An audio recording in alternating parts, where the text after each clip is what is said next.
Hello friends, तो episode 13 की starting में हम देखते हैं जनरल मिंग कमांडर को बोल रहा होता है कि हमारे जासूसों ने यह पता किया है कि लियो फेंग फैमिली बहुत जल्द हमारे टेरिटरी में अटैक करने वाली है। तो हो सकता है इस बार का जंग बहुत बड़ा हो। ये सुनकर कमांडर बोलता है, तुम इस बात पर इतना परेशान मत हो, क्योंकि मैं पिछले कई सालों से देखता आ रही हूँ लियो फेंग फैमिली जी चन फैमिली के ऊपर अटैक करता आ रहा है, और ऐसा कोई साल नहीं जिसमें जी चन फैमिली और लियो फेंग फैमिली के बीच युद्ध ना हुआ हो। तो तुम इस बात को इतना सीरियस मत लो, क्योंकि दोनों ही एक दूसरे को गद्दार और देशद्रोही कहते रहते हैं और अपने अपने इलाके में रोक जमाते हुए युद्ध करते रहते हैं। जिस पर जनरल मिंग बोलता है, अगर आपकी बातें मिस्टर प्रेसिडेंट तक पहुंच गई तो आप बड़ी मुश्किल में पड़ सकते हैं, इसलिए थोड़ा सावधानी से बात कीजिए। ये सुनकर कमांडर बोलता है, क्या जी चुआन वापस आ चुका है? तो जनरल मिंग बोलता है, नहीं, वो अभी तक तो वापस नहीं आया है। जिस पर कमांडर बोलता है, मिंग तुम उस जी चुआन को नहीं समझते, वो हमेशा मुझसे शिकायत करता रहता है, भले ही मैं उसे कितना भी कम काम दे दूं, इसलिए उसके लिए यही अच्छा है कि वो बॉर्डर गार्ड्स के साथ मिलकर पेट्रोलिंग करता रहे,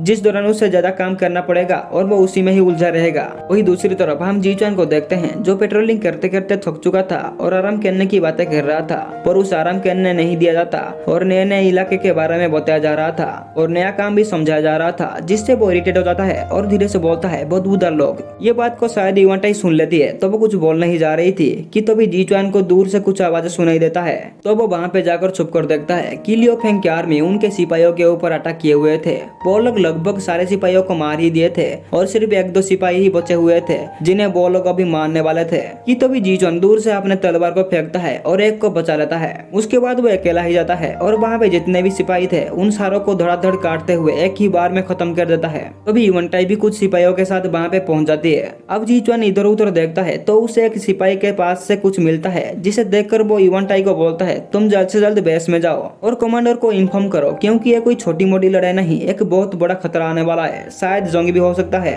इसलिए तुम जल्दी जाओ और वहाँ से कुछ ट्रूप्स को लेकर आओ। ये सुन के इवंटाई चली जाती है। वही दूसरी तरफ जी चुआन के तीनों दोस्त भी लियो फेंग आर्मी के बीच फंसे हुए थे। वो लोग लगातार तीरों का वारिस कर रहे थे, जिसे देखकर ये तीनों एक प्लान बनाते हैं और उनके अटैक को डॉज करते हुए उन सारों को खत्म कर देते हैं। तभी दूसरी तरफ हम देखते हैं लियो फेंग की आर्मी स्काई केबल के थ्रू अपने एरिया से जी चुआन के एरिया में एंटर कर रहे थे, जिसमें वही लेडी कमांडर भी थी जिसे हमने पिछले एपिसोड में देखा था।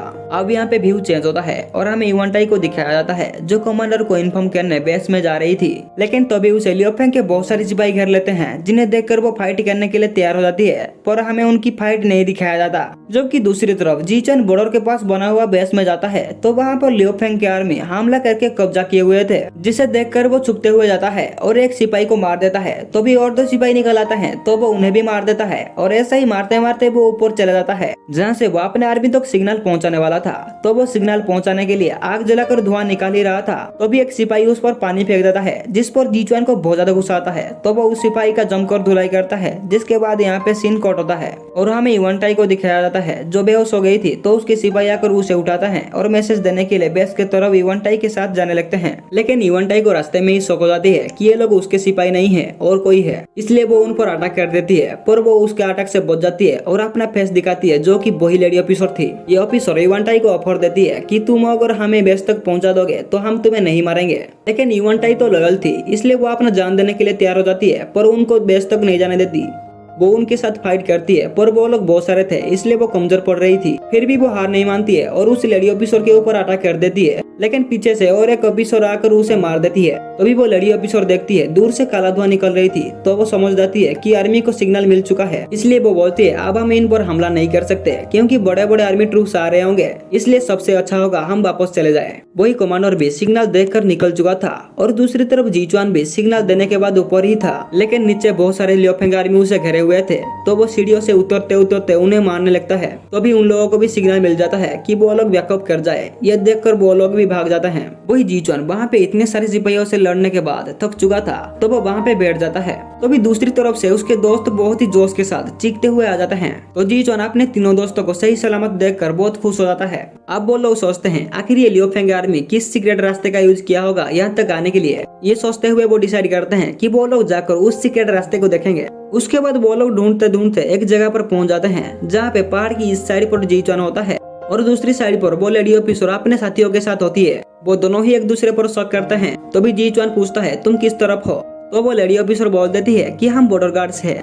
लेकिन जीचुआन को शौक हो गया था, इसलिए वो मिंग्यू को तीर चलाने के लिए इशारा दे देता है। तो मिंग्यू तीर चलाता है। वही वो लेडी ऑफिसर भी इशारा दे दी थी, तो उसके गार्ड भी तीर चलाती है। ये देखकर जीचुआन कुछ आगे की प्लान बनाता, उससे पहले ही वो लोग वहाँ से भाग जाते हैं। अब जीचुआन उस पहाड़ के ऊपर जाता है, जहाँ पे उसे पता चलता है कि एक्चुअली में वो लोग स्काई केबल का यूज करके यहाँ पर आए थे। इतने में उसका कमांडर भी वहाँ पे अपने ट्रूप्स को लेकर आ जाता है और ये सब देखकर कहता है यहाँ पर एक्स्ट्रा सिपाही खड़े कर दिया जाए बॉर्डर गार्ड्स के तौर पर, वो लोग इस रास्ते से दोबारा आ सकते हैं। लेकिन जीचुआन बोलता है कि ये लोग गैम्बलर है और मैं भी एक गैम्बलर हूँ, इसलिए मैं इन लोगों को अच्छे से जानता हूँ। ये लोग दोबारा से इस रास्ते को यूज नहीं करेंगे और एक प्लान बनाकर दूसरे रास्ते से आएंगे। ये कहने के बाद ये एपिसोड यहीं पर ही खत्म होता है। तो मिलते हैं नेक्स्ट वीडियो में, तब तक के लिए बाय बाय, टेक केयर।